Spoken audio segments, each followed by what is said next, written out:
A question we're asked all the time is, how do I get a home loan? Basically, there's three main criteria. There are a few more, but the three main criteria are: one, you need a deposit. Now, generally, you'll need a minimum of 5% of the purchase price, but there are a few ways around it. If you didn't have 5%, you could potentially get a gift from a parent or relative. Now, the gift would have to be a minimum of 10% of the purchase price.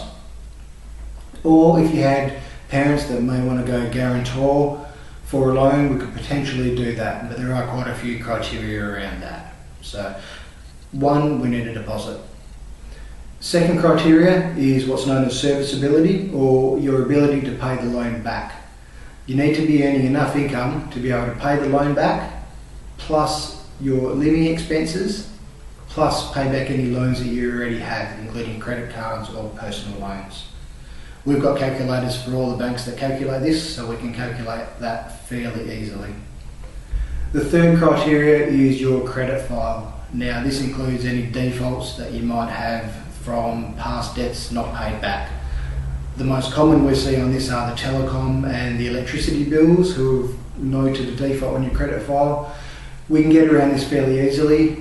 If there's something that's a little bit higher, it does make it a bit harder, but we still do have lenders that can get that across the line. There are more criteria. They're the big three. If you're not matching any of those three, it's going to be very hard to get a loan. There are more criteria than that, but we can generally find a way to get it through if we have ticked off the big three, being deposit, serviceability, and credit file.